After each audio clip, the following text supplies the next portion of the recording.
ಕೃತತ್ರೇತ ದ್ವಾಪರಯುಗಗಳಲ್ಲಿ ಮಾತ್ರವಲ್ಲ ದತ್ತಾತ್ರೇಯ ಇರುವುದು. ಪುರಾಣ ಯುಗದಿಂದ ಹಿಡಿದು ದತ್ತಾತ್ರೇಯ ತನ್ನ ಅವತಾರ ರೂಪದಿಂದ ಲೋಕ ಕಲ್ಯಾಣವನ್ನು ಮಾಡ್ತಾರೆ. ದತ್ತಾತ್ರೇಯನ ಇತಿಹಾಸದಲ್ಲಿ ದತ್ತನ ಮೊದಲ ಮತ್ತು ಎರಡನೆಯ ಅವತಾರ ಅಂತ ನಾವು ಗುರುತಿಸಲ್ಪಡೋದು ಶ್ರೀಪಾದವಲ್ಲಭ ಮತ್ತು ಶ್ರೀ ನರಸಿಂಹ ಸರಸ್ವತಿಯವರನ್ನು. ಅತ್ರಿ ಅನಸೂಯ ದಂಪತಿಗಳ ತಪಸ್ಸಿನ ಫಲವಾಗಿ ತ್ರಿಮೂರ್ತಿಗಳ ಏಕರೂಪವೆಂದು ಜನಿಸಿದ ಕಾರಣಕ್ಕಾಗಿ ಆ ಮಹಿಮಾಮಯನಾದಂಥ ದತ್ತಾತ್ರೇಯರು 24 ಗುರುಗಳಿಂದ ಬಹುತರವಾದ ಜ್ಞಾನ ಸಂಪಾದನೆಯನ್ನು ಮಾಡಿದರು. ಹೀಗೆ ಲೋಕಹಿತ ಕಾರ್ಯಗಳನ್ನು ಕೈಗೊಳ್ಳುತ್ತಲೇ ಕೃತತ್ರೇತ ದ್ವಾಪರ ಯುಗಗಳನ್ನು ಕಳೆದು ಕಲಿಯ ಪ್ರವೇಶದಲ್ಲಿಯೂ ದತ್ತಾತ್ರೇಯ ಬರ್ತಾನೆ. ಹಾಗೆ ನಾಥ ಪರಂಪರೆ ಅವಧೂತ ಪರಂಪರೆಯ ಒಂದು ಭಾಗ ಅಂತ ಕೂಡ ನಾವು ಹೇಳ್ಬೋದು. ಈ ನಾಥ ಪರಂಪರೆಯ ಮೂಲ ಗುರು ಯಾರು ಅಂದರೆ ಕೂಡ ದತ್ತಾತ್ರೇಯ. ಬರೀ ಬಾಲ್ಯ ಲೀಲೆ ನೋಡಿ ಆತನದ್ದು ಕೇವಲ 4 ವರ್ಷಗಳಲ್ಲಿ ಆತನಿಗೆ ವೇದಗಳ ಸಾರ, ವೇದಾಧ್ಯಯನ ಎಲ್ಲವನ್ನ ಮಾಡಿ ಈ ನನ್ನ ಲೋಕ ವ್ಯವಹಾರ ಮುಗಿದ ನಂತರ ನನ್ನ ಮುಂದಿನ ಜನ್ಮದಲ್ಲಿ ನಾನು ನರಸಿಂಹ ಸರಸ್ವತಿಯಾಗಿ ಮತ್ತೆ ಈ ಭೂಮಿಗೆ ಬಂದು ಕನ್ನಡ ದೇಶದ ಗಂಧರ್ವಪುರಿ ಎನಿಸಿದ ಗಾಣಗಾಪುರದಲ್ಲಿ ನಾನು ನೆಲೆಸಿ ಅಲ್ಲಿ ಬಂದ ಭಕ್ತರನ್ನು ಉದ್ಧರಿಸುತ್ತೇನೆ. ತದನಂತರ ಶ್ರೀಶೈಲಕ್ಕೆ ಹೋಗಿ ಧ್ಯಾನಸ್ಥನಾಗಿ ಭೂಗತನಾಗ್ತೇನೆ.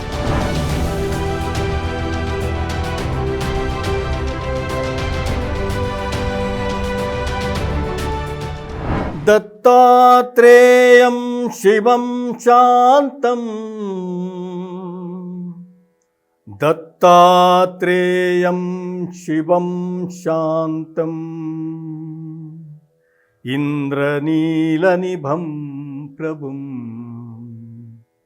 ದತ್ತಾತ್ರೇಯಂ ಶಿವಂ ಶಾಂತಂ ಇಂದ್ರನೀಲನಿಭಂ ಪ್ರಭುಂ ಆತ್ಮಮಯಾರಥಂ ದೇವಂ ಅವಧೂತಂ ದಿಗಂಬರಂ. ದತ್ತಾತ್ರೇಯ ಆತ್ಮಮಯಾರಥಂ ದೇವಂ ಅವಧೂತಂ ದಿಗಂಬರಂ ಅವಧೂತಂ ದಿಗಂಬರಂ. ಹೀಗೆ ತನ್ನನ್ನು ತಾನು ಕೊಟ್ಟುಕೊಳ್ಳುವ ಮೂಲಕ ಅತ್ರಿ ಮತ್ತು ಅನಸೂಯೆಯರ ನಂದನಾಗುತ್ತಾನೆ ದತ್ತಾತ್ರೇಯ. ಹೀಗೆ ಮಗನಾಗಿ ಅವತರಿಸಿದ್ದಲ್ಲದೆ ಎಲ್ಲಕ್ಕೂ ಅತೀತನಾದ ಅವಧೂತನಾಗ್ತಾನೆ. ಅವಧೂತ ತತ್ವದ ಮೂಲಕ 3 ಲೋಕಗಳಲ್ಲಿ ಕಲ್ಯಾಣ ಕಾರ್ಯಗಳನ್ನು ಮಾಡ್ತಾನೆ. ಹೀಗೆ ಭಗವನ್ ದತ್ತಾವಧೂತನಾಗ್ತಾನೆ. ದಿಗಂಬರನಾಗಿ ಯುಗ ಯುಗಾಂತರದವರೆಗೂ ಹಲವಾರು ರೂಪಗಳಿಂದ ಚಿರಾಯುವಾಗಿದ್ದಾನೆ ಎಂಬುದು ದೃಷ್ಟಾಂತವನ್ನು ಅನುಭವಿಸಿದ ಮತ್ತು ಅನುಭವಿಸುವರು ಇಂದಿಗೂ ಸಹಿತ ಹೇಳ್ತೇನೆ. ಈಗ ಸಹಿತ ಈ ಯುಗದಲ್ಲಿ ಸಹಿತ ದತ್ತನ ಆ ಒಂದು ನಾವೇನು ಕರಿತೇವೆ ಅದನ್ನು ದೃಷ್ಟಾಂತಗಳನ್ನಿದೆಯಲ್ಲ ಅದನ್ನು ಅನುಭವಿಸುವವರು ಮತ್ತು ಅನುಭವಿಸಿದವರು ಇವತ್ತಿಗೂ ಇದ್ದಾರೆ. ಹೀಗೆ ಅವಧೂತ ಸಂಪ್ರದಾಯ ಮುಂದುವರಿತಾ ಬಂದಿದೆ. ಕಲಿಯುಗದಲ್ಲಿ ಭಕ್ತರ ರಕ್ಷಣೆ ನಿಮಿತ್ತ ಮತ್ತು ಮಾನವ ದೇಹಿಯಾಗಿ ಅವತಾರ ಮಾಡುತ್ತಾನೆ. ಕೇವಲ ಕೃತತ್ರೇತ ದ್ವಾಪರ ಯುಗಗಳಲ್ಲಿ ಮಾತ್ರವಲ್ಲ ದತ್ತಾತ್ರೇಯ ಇರೋದು. ಪುರಾಣ ಯುಗದಿಂದ ಹಿಡಿದು ಕೃತಯುಗ, ತ್ರೇತಾಯುಗ, ದ್ವಾಪರ ಯುಗದಿಂದ ಕಲಿಯುಗದಲ್ಲಿಯೂ ಸಹಿತ ದತ್ತಾತ್ರೇಯ ತನ್ನ ಅವತಾರ ರೂಪದಿಂದ ಲೋಕ ಕಲ್ಯಾಣವನ್ನು ಮಾಡ್ತಾನೆ. ಹಾಗಾಗಿ ಆತನನ್ನು ಯೋಗ ಮಾರ್ಗದ ಪ್ರವರ್ತಕ ಅಂತ ಹೇಳ್ತಾರೆ. ಒಟ್ಟಾರೆಯಾಗಿ ದತ್ತಾತ್ರೇಯನ ಇತಿಹಾಸದಲ್ಲಿ ದತ್ತನ ಮೊದಲ ಮತ್ತು ಎರಡನೆಯ ಅವತಾರ ಅಂತ ನಾವು ಗುರುತಿಸಲ್ಪಡೋದು ಶ್ರೀಪಾದವಲ್ಲಭ ಮತ್ತು ಶ್ರೀ ನರಸಿಂಹ ಸರಸ್ವತಿಯವರನ್ನು. ಈ ಕುರಿತು ದತ್ತ ಭಾಗವತದಲ್ಲಿ ಇವರಿರುವರ ಜನ್ಮ ವೃತ್ತಾಂತವನ್ನು ಹೀಗೆ ಹೇಳಲಾಗಿದೆ. ಮೊದಲಿಗೆ ಶ್ರೀಪಾದವಲ್ಲಭರ ಬಗ್ಗೆ ನಾನಿಲ್ಲಿ ಹೇಳಲಿಕ್ಕೆ ಇಚ್ಛೆಪಡ್ತೇನೆ. ಅತ್ರಿ ಅನಸೂಯ ದಂಪತಿಗಳ ತಪಸ್ಸಿನ ಫಲವಾಗಿ ತ್ರಿಮೂರ್ತಿಗಳ ಏಕರೂಪವೆಂದು ಜನಿಸಿದ ಕಾರಣಕ್ಕಾಗಿ ಆ ಮಹಿಮಾಮಯನಾದಂಥ ದತ್ತಾತ್ರೇಯರು 24 ಗುರುಗಳಿಂದ ಬಹುತರವಾದ ಜ್ಞಾನ ಸಂಪಾದನೆಯನ್ನು ಮಾಡಿ. ಈ 24 ಗುರುಗಳು ಅಂದರೆ ಯಾರು? ಇಲ್ಲಿ ಬಹಳ ಒಂದು ರೋಚಕತೆ ಇದೆ. ಏನಂತ ಹೇಳಿದರೆ, ನಾವು ಗುರು ಅಂತ ಹೇಳಿದರೆ ನಮ್ಮ ಪಂಚಭೂತಗಳನ್ನು ನಾವು ಗುರು ಅಂತ ತಿಳ್ಕೊಳ್ತೇವೆ, ಅಥವಾ ನಮ್ಮ ಕಣ್ಮುಂದೆ ಕಾಣುವಂಥ ಸಮುದ್ರ ಮುಂತಾದವುಗಳನ್ನು ನಾವು ಗುರುಗಳು ಅಂತ ಭಾವಿಸ್ತೇವೆ. ಅಥವಾ ನಮಗೆ ಕಲಿಸುವಂಥ ಗುರುವನ್ನು ಅಂದರೆ ಮಾನವ ರೂಪಿಯ ಗುರುವಾಗಿಯೂ ಕೂಡ ನಮಗಿರ್ತಾನೆ. ಆದರೆ ಇಲ್ಲಿ ದತ್ತಾತ್ರೇಯನ ಗುರುಗಳು ಯಾರ್ಯಾರು ನೋಡಿ, ಅದು ಹೇಳ್ತೇನೆ ನಾನು. ಪೃಥ್ವಿ, ವಾಯು, ಆಕಾಶ, ಅಗ್ನಿ, ಜಲ, ಚಂದ್ರ, ಸೂರ್ಯ, ಪಾರಿವಾಳ, ಅಜಗರ, ಜೇಡರಹುಳ, ಸರ್ಪ, ಸಮುದ್ರ, ಪತಂಗ, ಜೇನ್ನೊಣ, ಆನೆ, ಭೃಂಗ, ಜಿಂಕೆ, ಮೀನು, ಪಿಂಗಲ, ಕ್ರೂರ ಪಕ್ಷಿ, ಬಾಲಕ, ಕುಮಾರಿ ಅಂದರೆ ಬಾಲಕ ಸಹಿತ ಗುರುವಾಗ್ತಾನೆ, ಕುಮಾರಿ ಸಹಿತ ಗುರುವಾಗ್ತಾಳೆ, ಬಾಣಕರ್ತ, ಜೇಡರ ಹುಳ, ಕಣಜದ ಹುಳ, ಹೀಗೆ ಮುಂತಾದವು. ಈ ಬಹುತರದ ವಿಷಯಗಳಿಂದ ಜ್ಞಾನವಂತನಾಗಿ ಗಿರಿನಾರದಲ್ಲಿ 12,000 ವರ್ಷಗಳ ಕಾಲ ಘೋರ ತಪಸ್ಸನ್ನು ಮಾಡಿ ಅಲ್ಲಿಂದ ಸಹ್ಯಗಿರಿಗೆ ಬಂದು ತನ್ನ ಕಾರ್ಯಕ್ಷೇತ್ರವನ್ನಾಗಿ ಮಾಡಿಕೊಳ್ತಾನೆ.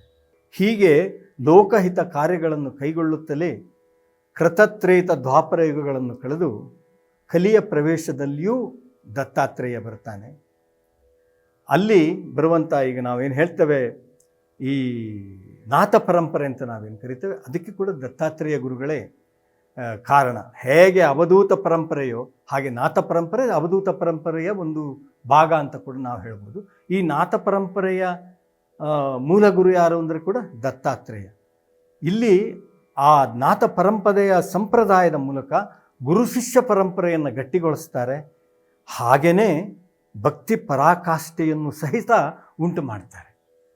ಹೀಗೆ ಮಾನವ ಧರ್ಮವನ್ನು ಜಾಗೃತಿಗೊಳಿಸಿ ದತ್ತಾತ್ರೇಯರು ಗುಪ್ತ ರೂಪದಲ್ಲಿ ಲೋಕ ಸಂಚಾರವನ್ನು ಮಾಡ್ತಿದ್ರು.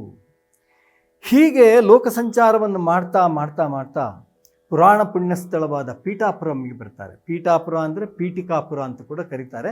ಅದು ಇವತ್ತು ಆಂಧ್ರ ಪ್ರದೇಶದಲ್ಲಿದೆ. ಆಂಧ್ರ ಪ್ರದೇಶದಲ್ಲಿ ಪೀಠಾಪುರಂ ಅಂತಲೇ ಅದಕ್ಕೆ ಇವತ್ತು ನಮ್ಮ ಗೆಜೆಟಿನ ಹೆಸರು ಪೀಠಾಪುರಂ ಅಂತಲೇ ಇದೆ.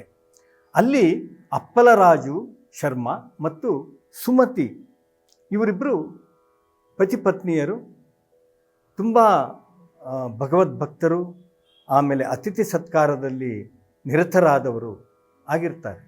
ಯಾವತ್ತೂ ಅವರ ಮನೆಗೆ ಯಾವುದೇ ಅತಿಥಿಗಳು ಬಂದರೆ ದಿನಕ್ಕೊಬ್ಬ ಅತಿಥಿಗೆ ನೀಡಿಯೇ ಅವರು ತಮ್ಮ ಊಟವನ್ನು ಮಾಡ್ತಿದ್ದಂಥ ದಂಪತಿಗಳು. ಅವರಿಗೆ ಒಂದು ದಿನ ಒಬ್ಬ ಅತಿಥಿ ಬರಲಿಲ್ಲ ಅಂದರೆ ಅವರು ಉಪವಾಸ ಇರ್ತಿದ್ರು. ಅಷ್ಟು ಅತಿಥಿ ಸತ್ಕಾರದ ವಿನಃ ಅವರು ಆಹಾರವನ್ನೇ ಸೇವಿಸ್ತಿರಲಿಲ್ಲ. ಅದೊಂದು ದಿನ ಅಪ್ಪಲರಾಜ ಶರ್ಮರ ತಂದೆಯ ಶ್ರಾದ್ದ. ಆ ಶ್ರಾದ್ದದ ದಿವಸ ದತ್ತಾತ್ರೇಯರು ಅವಧೂತ ರೂಪವನ್ನು ತಾಳಿ ಅವರ ಮನೆಗೆ ಬಂದು ಭಿಕ್ಷಾಂದೇಹಿ ಅಂತಾರೆ. ನಿಮಗೆಲ್ಲ ಗೊತ್ತಿರಬೇಕು, ಶ್ರಾದ್ದ ಅಂದರೆ ಉಪವಾಸ, ಕೇವಲ ಪಿಂಡ ಪ್ರದಾನ ಆಗದ ಹೊರತು ಏನೂ ಸೇವಿಸುವಂತಿಲ್ಲ. ಪಿಂಡ ಪ್ರದಾನವಾಗಬೇಕು, ಆಮೇಲೆ ಭೋಜನ ಮುಂತಾದವುಗಳೆಲ್ಲ. ಆದರೆ ಇಲ್ಲಿ ಬಂದು ಬಿಟ್ಟಿದ್ದಾರೆ, ಅವಧೂತ ಬಂದು ಭಿಕ್ಷೆಯನ್ನು ಬೇಡ್ತಾ ಇದ್ದಾನೆ. ಆಗ ಅಪ್ಪಲರಾಜು ಮತ್ತು ಸುಮತಿ ವಿಚಾರ ಮಾಡ್ತಾರೆ, ಏನೇ ಇರಲಿ ಅವನು ಇವತ್ತು ಅತಿಥಿಯಾಗಿ ಬಂದಿದ್ದಾನೆ, ಅವನನ್ನು ನಾನು ಸತ್ಕರಿಸಲೇಬೇಕು. ನಾವೇಕೆ ಈ ಬಂದಂಥ ಅತಿಥಿಯನ್ನು ತಿರಸ್ಕಾರ ಮಾಡಬೇಕು? ಅವನು ಬಂದಂಥವನು ನನ್ನ ತಂದೆಯ ರೂಪದವನೇ ಆಗಿರಬಹುದಲ್ಲ, ನನ್ನ ತಂದೆಯೇ ಆಗಿರಬಹುದಲ್ಲ. ಆಗ ಇಬ್ಬರು ಆ ಅತಿಥಿಯನ್ನು ಕರೀತಾರೆ, ಅರ್ಘ್ಯಪಾದ್ಯಗಳನ್ನು ನೀಡಿ ಸತ್ಕರಿಸಿ ಫಲಾಹಾರವನ್ನು ನೀಡಿ ಅವನನ್ನು ಸತ್ಕರಿಸಿ ಅವನಿಗೆ ಆ ಭಿಕ್ಷೆಯನ್ನು ನೀಡಿ ಕಳಿಸಿಕೊಡ್ತಾರೆ. ಆಗ ತುಂಬ ಸಂತುಷ್ಟನಾಗ್ತಾನೆ ಅವಧೂತ. ತನ್ನ ರೂಪವನ್ನು ಪ್ರಕಟಗೊಳಿಸ್ತಾನೆ ಅಂದರೆ ದತ್ತಾತ್ರೇಯ ರೂಪವನ್ನು ತೋರ್ಪಡಿಸಿ ಹೇಳ್ತಾನೆ, ತಾಯೇ ನಿನಗೇನು ಬೇಕು? ನಿನ್ನ ಈ ಅತಿಥಿ ಸತ್ಕಾರದಿಂದ ನಾನು ತುಂಬ ಸಂತೋಷಪಟ್ಟಿದ್ದೇನೆ, ನಿನಗೇನು ಬೇಕು ಅಂತ ಕೇಳ್ತಾನೆ. ಆಗ ಆಕೆ ಅಂತಾಳೆ, ಸ್ವಾಮಿ ನನಗೆ 2 ಗಂಡು ಮಕ್ಕಳಿದ್ದಾರೆ, ಇಬ್ಬರೂ ಹುಟ್ಟುತ್ತಾನೆ ಅಂಗವಿಕಲರಾಗಿ ಹುಟ್ಟಿದ್ದಾರೆ. ಇಂಥ ಸಂದರ್ಭದಲ್ಲಿ ನೀವು ನನ್ನ ಮಗನಾಗಿ ಬರಬಹುದಲ್ಲವೇ? ನನ್ನನ್ನು ನೀವು ತಾಯೇ ಅಂತ ಕರೆದಿದ್ದೀರಿ, ಆ ತಾಯಿಯ ಒಂದು ಮಾತೃತ್ವ ನಾನು ತೋರ್ಪಡಿಸಬೇಕಲ್ಲ, ಅದಕ್ಕೆ ನೀವು ನನ್ನ ಮಗನಾಗಿ ಬರಬೇಕು ಅಂತ. ಆಗ ದತ್ತಾತ್ರೇಯರು ಆಕೆಗೆ ಹೇಳ್ತಾರೆ, ಒಪ್ಪಿದ್ದೇನೆ ತಾಯಿ, ಆದರೆ ಒಂದು ಮಾತು, ನಾನು ನಿನ್ನ ಮನೆಯಲ್ಲಿ ಹುಟ್ಟಿ ಬರ್ತೇನೆ, ಆದರೆ ಕೇವಲ 16 ವರ್ಷಗಳವರೆಗೆ ಮಾತ್ರ ನಾನು ನಿನ್ನ ಮನೆಯಲ್ಲಿ ಇರ್ತೇನೆ. ಆಮೇಲೆ ನಾನು ಮನೆಯನ್ನು ಬಿಟ್ಟು ಲೋಕ ಕಲ್ಯಾಣಕ್ಕಾಗಿ ನಾನು ಹೊರಗೆ ಹೋಗಬೇಕಾಗ್ತದೆ, ನಾನು ಹೊರಗೆ ಹೋಗ್ತೇನೆ ಅಂತ ಹೇಳ್ತಾರೆ. ಆದರೆ ಒಬ್ಬ ಸರಿಯಾದ ಅಂಗವಿಕಲನಲ್ಲದ ಒಬ್ಬ ಮಗ ಹುಟ್ಟಾನಲ್ಲ ಅನ್ನೋ ಒಂದು ಸಂತೋಷದಲ್ಲಿ ಆಕೆ ಒಪ್ತಾಳೆ. ಹೀಗೆ ಒಂದು ಕಾಲಕ್ರಮದಲ್ಲಿ ಆಕೆಗೆ ಗರ್ಭವತಿ ಆಗ್ತಾಳೆ, ಗರ್ಭ ಧರಿಸ್ತಾಳೆ, ನವಮಾಸಗಳು ತುಂಬುತ್ತದೆ. ಒಂದು ಶುಭ ಮುಹೂರ್ತದಲ್ಲಿ ಆಕೆ ಒಂದು ಗಂಡು ಮಗುವಿಗೆ ಜನ್ಮ ನೀಡ್ತಾಳೆ. ಆ ಮಗುವಿನ ಜಾತಕವನ್ನು ತೋರಿಸ್ತಾರೆ. ಕಾರಣೀಕ ಪುರುಷನಾಗಿ ಲೋಕದಲ್ಲಿ ಅನೇಕ ಲೀಲೆಗಳನ್ನು ತೋರಿಸಿಕೊಡುವವನು ಎಂದು ಜ್ಯೋತಿಷಿಗಳು ಹೇಳ್ತಾರೆ. ಜಾತಕರ್ಮಾದಿಗಳ ನಂತರ ಆ ಮಗುವಿಗೆ ಶ್ರೀಪಾದ ವಲ್ಲಭ ಅಂತ ನಾಮಕರಣ ಮಾಡ್ತಾರೆ. ಅವರ ಚರಣಗಳಲ್ಲಿ ಎಲ್ಲ ಲಕ್ಷಣಗಳು ಇದ್ದ ಕಾರಣ, ಎಲ್ಲ ಲಕ್ಷಣಗಳು ಅಂದರೆ ಯಾವುದು? ಪಾದದಲ್ಲಿ ಯಾವ ದೈವಿಕ ಲಕ್ಷಣಗಳು ಇರುತ್ತೆ ಅಂತ ಹೇಳ್ತಾರೆ. ಕೆಲವೊಮ್ಮೆ ಅದೇ ಗೊತ್ತಿಲ್ಲ, ಆ ದೈವಿಕ ಲಕ್ಷಣ ಇದ್ದವರ ಪಾದಗಳಲ್ಲಿ ಶಂಖ ಚಕ್ರಗಳು ಮೂಡಿರುತ್ತವೆ ಅಂತ ಹೇಳ್ತಾರೆ. ಆ ಲಕ್ಷಣಗಳು ಆತನ ಪಾದದಲ್ಲಿದ್ದರಿಂದ ಅದು ಶ್ರೀಪಾದ ಆಯಿತು, ಅಂದರೆ ದೇವರ ಪಾದ ಶ್ರೀಪಾದ ಆಯಿತು. ಹಾಗಾಗಿ ಆತ ಶ್ರೀಪಾದ ವಲ್ಲಭ ಅಂತ. ಬರೀ ಬಾಲ್ಯ ಲೀಲೆ ನೋಡಿ ಆತನದು. ಕೇವಲ 4 ವರ್ಷಗಳಲ್ಲಿ ಆತನಿಗೆ ವೇದಗಳ ಸಾರ, ವೇದಾಧ್ಯಯನ ಎಲ್ಲವನ್ನ ಮಾಡ್ತಾನೆ. 4 ವರ್ಷ. ನಾವು ಆಶ್ಚರ್ಯಪಡಬೇಕಾದ್ದೇನಿಲ್ಲ. ಇವೆಲ್ಲ ಒಂದು ನಡೆಯುವಂಥ ಘಟನೆಗಳೇ. ದೈವಿ ಪ್ರೇರಣೆ ಆಯಿತು ಅಂತ ಹೇಳಿದರೆ ಎಲ್ಲವೂ ಸಾಧ್ಯ ಇದೆ. ಹೇಳೋದಿಲ್ವ ನಾವು ಮೂಕಂ ಕರೋತಿ ವಾಚಾಲಂ ಪಂಗುಂ ಲಂಘಯತೆ ಗಿರಿಂ ಅಂತ. ಹಾಗೆ ಇದು ಪಂಡಿತ ಪರಿಷತ್ತುಗಳಿಗೆ ಹೋಗೋದು. ಅವನ ಅಜ್ಜ ಬಾಪನ್ನಾರ್ಯ ಅಂತ, ಅವರ ಜೊತೆ ಪಂಡಿತ ಪರಿಷತ್ತುಗಳಿಗೆ ಹೋಗ್ತಿರ್ತಾನೆ, ಶಾಸ್ತ್ರ ಪ್ರಸಂಗಗಳನ್ನು ಮಾಡ್ತಿರ್ತಾನೆ. ಹೀಗೆ ಹಲವಾರು ಬಗೆಯ ಆಶ್ಚರ್ಯಕರವಾದಂಥ ಲೀಲೆಗಳನ್ನು ನೋಡಿದ ಊರ ಜನರೆಲ್ಲ ಅಂತಾರೆ, ಇವನು ದೇವಾವತಾರಿ, ದತ್ತಾವತಾರಿ ಅಂತ ಹೇಳಿ ಅವನನ್ನು ಪರಿಗಣಿಸ್ತಾರೆ. ಅಷ್ಟೇ ಅಲ್ಲ, ಅವನನ್ನು ಆ ಭಕ್ತಿಯಿಂದಲೇ ಇಡೀ ಪೀಠಾಪುರಂ ಜನ ಅವನನ್ನು ಕಾಣ್ತಿರ್ತಾರೆ. ಹೀಗಿರುವಾಗ ಏನಾಗುತ್ತೆ, ಪೀಠಾಪುರದಲ್ಲಿ ಒಂದು ಕಾಲರಾ ರೋಗ ಬರ್ತದೆ. ಕಾಲರಾ ರೋಗ ಬಂತು ಅಂತ ಹೇಳಿದರೆ, ಅಥವಾ ಪ್ಲೇಗು ಅಂತ ಕೂಡ ಹೇಳ್ತೇವೆ ನಾವು. ಅದು ಪ್ಲೇಗ್, ಅದು ಬೇರೆ, ಕಾಲರಾ ಬೇರೆ. ಆದರೆ ದತ್ತ ಭಾಗವತದಲ್ಲಿ ಕಾಲರಾ ಅನ್ನುವಂಥ ಶಬ್ದವನ್ನು ಬಳಸಿದಾಗ ಸರಿ, ಕಾಲರಾ ಆಗುತ್ತೆ. ಕಾಲರಾ ಆದ ಕೂಡಲೇ ಊರ ಜನರೆಲ್ಲ ಏನು ಮಾಡ್ತಾರೆ, ಇದು ಯಾವುದೋ ದೇವಿಯ ಶಾಪ ಇದೆ, ನಾವು ದೇವಿಗೆ ಪ್ರಾಣಿ ಬಲಿಯನ್ನು ಕೊಟ್ಟರೆ ಎಲ್ಲ ಸರಿ ಹೋಗುತ್ತೆ ಅಂತ ಒಂದು ದಿನವನ್ನು ನಿರ್ಧರಿಸಿ ಇಡೀ ಊರಿನ ಜನ, ಕೆಲವರು ಕೋಣ, ಕೆಲವರು ಕುರಿ, ಪ್ರಾಣಿಗಳು ಯಾವುದು ವಧೆ ಮಾಡಬಹುದು ದೇವರಿಗೆ, ಅದನ್ನೆಲ್ಲ ತಗೊಂಡು ಊರ ದೇವಿಯ ಗುಡಿಗೆ ಬರ್ತಾರೆ. ಅಲ್ಲಿ ಬರುವಾಗ 5 ವರ್ಷದ ಬಾಲಕ ಶ್ರೀಪಾದ ವಲ್ಲಭ ಅಲ್ಲಿ ನಿಂತಿರ್ತಾನೆ. ಅದನ್ನು ತಡಿತಾನವ, ಹೇಳ್ತಾನೆ, ಮಾಡಬೇಡಿ, ಪ್ರಾಣಿ ವಧೆ ಸಲ್ಲ. ಯಾವ ದೇವ ಕೇಳಿದ್ದಾನೆ ನನಗೆ ಪ್ರಾಣಿ ಬಲಿಯನ್ನು ಕೊಡಬೇಕು ಅಂತ? ಇದು ಎಲ್ಲವೂ ಸುಳ್ಳು. ಪ್ರಾಣಿ ಬಲಿ ಮಾಡಬೇಡಿ. ದೇವಿಯನ್ನು ಓಲೈಸಲಿಕ್ಕೆ ಒಂದು ದಳ ಶ್ರೀ ತುಳಸಿ ಸಾಕು, ಒಂದು ದಳ ತುಳಸಿ ಸಾಕು. ಇದೆಲ್ಲ ಯಾಕೆ ಬೇಕು? ಯಾರು ದಯವಿಟ್ಟು ಪ್ರಾಣಿ ವಧೆ ಮಾಡಬೇಡಿ, ಪ್ರಾಣಹರಣ ಮಾಡಬೇಡಿ ಇಲ್ಲಿ ಅಂಥೇಳಿ ಅಲ್ಲಿ ಹೋಮಕುಂಡ ಇರ್ತದೆ. ಹೋಮಕುಂಡದಿಂದ ಭಸ್ಮವನ್ನು ತಗೊಂಡು ಶ್ರೀಪಾದ ವಲ್ಲಭರು ಬಂದು ದೇವಿಯ ಮುಂದೆ ನಿಂತು ದೇವಿಯ ಮುಂದೆ ಪ್ರಾರ್ಥನೆ ಮಾಡ್ತಾರೆ. ಪ್ರಾರ್ಥನೆ ಮಾಡಿ ಊರ ಪ್ರಮುಖನ ಕೈಗೆ ಕೊಟ್ಟು ಹೇಳ್ತಾರೆ, ಇದನ್ನೆಲ್ಲ ಸೇವನೆ ಮತ್ತು ಧಾರಣೆ 2 ಮಾಡಿ, ಆಗ ರೋಗ ಖಂಡಿತ ನಿರ್ಮೂಲನವಾಗ್ತದೆ. ಅದು ನಮ್ಮ ದೇವಿಯ ಒಂದು ಪ್ರಸಾದ ಅಂಥೇಳಿ ಶ್ರೀಪಾದ ವಲ್ಲಭರು ಕೊಡ್ತಾರೆ. ಎಲ್ಲರೂ ಅದರಂತೆ ಸೇವನೆ ಮಾಡ್ತಾರೆ, ಅದನ್ನು ಧಾರಣೆ ಮಾಡ್ತಾರೆ. ಆ ಊರಲ್ಲಿ ಪ್ಲೇಗ್ ರೋಗ ಹೊರಟು ಹೋಗ್ತದೆ. ಹೇಳ್ತಾರೆ ಆವಾಗ, ಪ್ರಾಣಿ ಬಲಿಯಂತಹ ಕೆಟ್ಟ ಸಂಪ್ರದಾಯವನ್ನು ನಿಷೇಧಿಸಿ ಅಂದಿನ ಸಮಾಜವನ್ನು ಕಣ್ಣು ತೆರೆಸಿದವರು ಯಾರು ಅಂದರೆ ಶ್ರೀಪಾದ ವಲ್ಲಭರು. ದತ್ತನನ್ನು ಪೂಜಿಸಿದ ಅಂಗಾರವನ್ನು ಜನರಿಗೆ ನೀಡಿ ಅದರ ಲೇಪನ ಮತ್ತು ಸೇವನೆಯಿಂದ ಕಾಲರಾ ರೋಗವನ್ನು ಗುಣಪಡಿಸುತ್ತಾರೆ. ಹೀಗಿರುವಾಗ ಬಾಲಕ ಶ್ರೀಪಾದ ವಲ್ಲಭ ಒಂದು ದಿವಸ ತನ್ನ ಅಜ್ಜನಾದ ಬಾಪನ್ನಾರ್ಯರನ್ನು ಉದ್ದೇಶಿಸಿ ಹೇಳ್ತಾನೆ, ತಾತ, ನಾನು ಮುಂದೆ ಗೋಕರ್ಣದ ಮಹಾಬಲೇಶ್ವರ ಲಿಂಗವನ್ನು ಮತ್ತು ಶ್ರೀಶೈಲದ ಮಲ್ಲಿಕಾರ್ಜುನ ಲಿಂಗವನ್ನು ಶಕ್ತಿಯುತವಾಗಿ ಮಾಡಬೇಕು ಅಂತ ಇದ್ದೇನೆ. ಅಲ್ಲದೆ ನಾನು ಈ ಮನೆಯಲ್ಲಿ ಕೇವಲ 16 ವರ್ಷಗಳವರೆಗೆ ಮಾತ್ರ ಈ ಮನೆಯಲ್ಲಿರೋನು. ಆದರೆ ನೀವು ನನಗೆ ಚಿರಂಜೀವಿಯಾಗಿರಬೇಕು ಅನ್ನುವಂಥ ಒಂದು ಆಶೀರ್ವಾದ ಕೂಡ ಮಾಡಿದ್ದೀರಿ. ಅದನ್ನು ಕೂಡ ನಾನು ಅಲ್ಲಗಳೆಯಲಿಕ್ಕೆ ಬರದ ಕಾರಣ ಈ ನನ್ನ ಲೋಕ ವ್ಯವಹಾರ ಮುಗಿದ ನಂತರ ನನ್ನ ಮುಂದಿನ ಜನ್ಮದಲ್ಲಿ ನಾನು ನರಸಿಂಹ ಸರಸ್ವತಿಯಾಗಿ ಮತ್ತೆ ಈ ಭೂಮಿಗೆ ಬಂದು, ಅಂದರೆ ಕನ್ನಡ ದೇಶದ ಗಂಧರ್ವಪುರಿ ಎನಿಸಿದ ಗಾಣಗಾಪುರದಲ್ಲಿ ನಾನು ನೆಲೆಸಿ ಅಲ್ಲಿ ಬಂದ ಭಕ್ತರನ್ನು ಉದ್ಧರಿಸುತ್ತೇನೆ. ತದನಂತರ ಶ್ರೀಶೈಲಕ್ಕೆ ಹೋಗಿ ಕದಳೀವನಕ್ಕೆ ಹೋಗಿ ಅಲ್ಲಿ ನಾನು ಧ್ಯಾನಸ್ಥನಾಗಿ ಭೂಗತನಾಗ್ತೇನೆ ಅನ್ನುವಂಥ ಒಂದು ಮಾತನ್ನು ಹೇಳಿರ್ತಾರೆ ಅವರು. ಯಾರಿಗೆ? ಬಾಪನ್ನಾರಿ, ಅವನ ಅಜ್ಜನಿಗೆ. ಈ ಬಾಲಕ ಅಂದರೆ ಈಗ ಒಂದು 5 ಅಥವಾ 6 ವರ್ಷಗಳಾಗಿದೆ. ಈ 6 ವರ್ಷದ ಬಾಲಕ ಹಲವಾರು ಪವಾಡಗಳನ್ನೆಲ್ಲ ಮಾಡಿದ್ದಾನೆ. ಅದಿಲ್ಲೆಲ್ಲ ಹೇಳ್ತಾ ಹೋಗ್ಲಿಕ್ಕಾಗೋದಿಲ್ಲ. ದತ್ತ ಭಾಗವತನ್ನೇ ಓದಬೇಕು. ಸುಮಾರು 1000 ಪುಟಗಳ ಪುಸ್ತಕ ಅದು, ಗ್ರಂಥ ಅದು.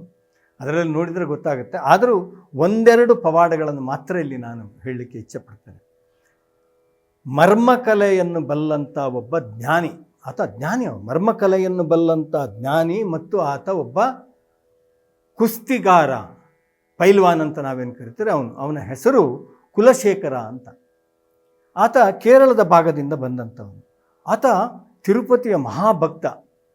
ಆತ ಊರೂರುಗಳಿಗೆ ಹೋಗಿ ಪಂಥಗಳನ್ನು ಕಟ್ಟಿ ಗೆದ್ದು ಮೈತುಂಬ ವಸ್ತ್ರ, ಒಡವೆಗಳನ್ನು, ಕಡಗಗಳನ್ನು ಹಾಕ್ಕೊಂಡು ಬಂದಿರ್ತಾನೆ. ಪೀಠಾಪುರಂಗೆ ಬಂದು ಅಲ್ಲಿ ಒಂದು ಪಂಥ ಕೊಡ್ತಾನೆ. ನನ್ನನ್ನು ಯಾರು ಗೆಲ್ಲುವಿರಿ? ಗೆದ್ದದ್ದೇ ಆದರೆ ನನ್ನಲ್ಲಿರುವ ಎಲ್ಲ ಫಲಕಗಳನ್ನು ಮತ್ತು ನನಗೆ ಬಂದಂಥ ವಜ್ರ ವೈಡೂರ್ಯ ಧನಕಾದಿಗಳನ್ನೆಲ್ಲ ಅವರಿಗೆ ನಾನು ಅರ್ಪಿಸ್ತೇನೆ. ಈ ವಿಷಯ ಎಲ್ಲ ಊರವರು ತಂದು ನಮ್ಮ ಅಪ್ಪಲರಾಜ ಶರ್ಮಾ ಅವರ ಮನೆಯಲ್ಲಿ ಬಂದು ಹೇಳ್ತಾರೆ. ಯಾಕಂದರೆ ಅವರೊಂದು ಘನವಂತ ವ್ಯಕ್ತಿ ಆ ಊರಿಗೆ. ಹೇಳಿದಾಗ ಅಲ್ಲಿ ಶ್ರೀಪಾದ ವಲ್ಲಭರು ಇರ್ತಾರೆ. ಅವ್ರು ಹೇಳ್ತಾರೆ, ಇದನ್ನು ನಾನು ಪರಿಹರಿಸ್ತೇನೆ. ಅವರ ಅಜ್ಜ ಬಾಪನ್ನಾರ್ಯರಿಗೆ ಆಶ್ಚರ್ಯ ಆಗ್ತದೆ, ನೀನು ಹೇಗೆ ಪರಿಹರಿಸ್ತೇನೆ? ನಾನು ಪರಿಹರಿಸ್ತೇನೆ ಅಂತಾನೆ. ಭೀಮಾ ಅಂತ ಕರೀತಾನೆ. ಅವರ ಮನೆಯಲ್ಲಿ ಒಬ್ಬ ಕೆಲಸ ಮಾಡುವವ, ಅವನು ಗೂನು ಬೆನ್ನಿನವ. ಅವನನ್ನು ಕರೆದು ಹೇಳ್ತಾನೆ, ಇವತ್ತು ಒಂದು ಕುಸ್ತಿ ಆಟ ಆಗೋದಿದೆ, ಅದರಲ್ಲಿ ನೀನು ಯಾವನು ಕುಸ್ತಿಗೆ ನಿಲ್ತಾನೋ ಅವನನ್ನು ನೀನು ಸೋಲಿಸ್ಬೇಕು ಅಂತ. ಆ ಶ್ರೀಪಾದ ವಲ್ಲಭರ ಮಾತು ತೆಗೆದುಹಾಕ್ಲಿಕ್ಕೆ ಬರೋದಿಲ್ಲ. ಆಗಲಿ ಒಡೆಯ ಅಂತ ಹೇಳಿ ಭೀಮಾ ಅಂತಾನೆ. ಸರಿ, ಕುಸ್ತಿಗೆ ವ್ಯವಸ್ಥೆ ಮಾಡಿ ಅಂತೇಳಿ ಹೇಳ್ತಾರೆ ಶ್ರೀಪಾದ ವಲ್ಲಭರು. ಶ್ರೀಪಾದ ವಲ್ಲಭರಿಗೆ ಗೊತ್ತಾಗ್ತದೆ, ಈ ವ್ಯಕ್ತಿ ಬುದ್ಧಿವಂತ, ಜ್ಞಾನವಂತ, ಭಕ್ತಾಗ್ರೇಸರ, ಆದರೆ ಅವೆಲ್ಲವೂ ನನ್ನಲ್ಲಿದೆ ಅನ್ನುವಂಥ ಸೊಕ್ಕು ಇವನಲ್ಲಿದೆ, ಅದು ನಾನು ಮುರಿಬೇಕು ಅಂತ. ಹೀಗೆ ಕುಸ್ತಿ ಪಂದ್ಯ ಏರ್ಪಾಡಾಗುತ್ತೆ. ಕುಸ್ತಿ ಪಂದ್ಯ ಏರ್ಪಾಡಾಗಿ ಈ ಗೂನು ಬೆನ್ನಿನ ವ್ಯಕ್ತಿ ದಟ್ಟಿಯನ್ನು ಧರಿಸಿ ಕುಸ್ತಿ ಕಣಕ್ಕೆ ಇಳಿತಾನೆ. ಇವನು ನಗ್ತಾನಿವ, ಇದೇನಿದು, ನನ್ನನ್ನು ಹಾಸ್ಯ ಮಾಡ್ತಾ ಇದ್ದೀರಾ ನೀವು ಅಂತ ಕೇಳ್ತಾನೆ. ಎಲ್ಲ ಊರ ಜನ ಹೇಳ್ತಾರೆ, ಹಾಸ್ಯ ಅಲ್ಲ, ನೀನು ಅವನನ್ನು ಸೋಲ್ಸು ನೋಡೋಣ ಅಂತ. ಯಾಕಂದರೆ ಎಲ್ಲರಿಗೂ ಶ್ರೀಪಾದ ವಲ್ಲಭರ ಮೇಲೆ ಆ ಥರದ ಒಂದು ನಂಬಿಕೆ. ಕುಸ್ತಿ ನಡೀತದೆ. ಒಂದೇ ಒಂದು ಹೊಡೆತಕ್ಕೆ ಆ ಕುಲಶೇಖರ ಚಿತ್ತಾಗಿ ಬೀಳ್ತಾನೆ. ಇಡೀ ಜನಸಮೂಹ ಜಯಘೋಷ ಮಾಡ್ತದೆ. ಆಗ ಕುಲಶೇಖರನಿಗೆ ತನ್ನ ತಪ್ಪಿನ ಅರಿವಾಗ್ತದೆ. ಬಂದು ಶ್ರೀಪಾದ ವಲ್ಲಭರ ಕ್ಷಮೆ ಯಾಚಿಸ್ತಾನೆ. ಕುಲಶೇಖರನಿಗೆ ಶ್ರೀಪಾದ ವಲ್ಲಭರು ಹೇಳ್ತಾರೆ, ಹಾಗಲ್ಲ, ನೀನು ಮಾಡಿದ್ದು ಸರಿಯಲ್ಲ. ನೀನೊಬ್ಬ ಜ್ಞಾನವಂತ, ಬುದ್ಧಿವಂತ, ಭಕ್ತವಂತ, ನೀನು ಮರ್ಮಕಲೆಯಲ್ಲಿ ನಿಷ್ಣಾತ, ನೀನು ತಿರುಪತಿ ತಿಮ್ಮಪ್ಪನ ಅನನ್ಯ ಭಕ್ತ. ಆದರೆ ಅವೆಲ್ಲವೂ ನನ್ನಲ್ಲಿದೆ ಅನ್ನುವಂಥ ಸೊಕ್ಕು ನಿನ್ನನ್ನು, ಆ ಗರ್ವ ನಿನ್ನನ್ನು ಈ ಮಟ್ಟಕ್ಕೆ ತರೋದಕ್ಕೆ ಕಾರಣ ಆಯಿತು. ಆದರೆ ನಿನ್ನಲ್ಲಿರುವ ಈ ಕಲೆಗಳನ್ನೆಲ್ಲ ನೀನು ಬಿತ್ತರಿಸಬೇಕು, ಆದಷ್ಟು ಶಿಷ್ಯರನ್ನು ಹುಟ್ಟು ಹಾಕಬೇಕು, ಅವರಿಂದ ನೀನು ಇದನ್ನು ಪ್ರಚಾರ ಮಾಡಬೇಕು ಅಂತಾರೆ. ಅದನ್ನು ಒಪ್ಪಿಕೊಂಡು ಅವನು ಹೊರಟು ಹೋಗ್ತಾನೆ.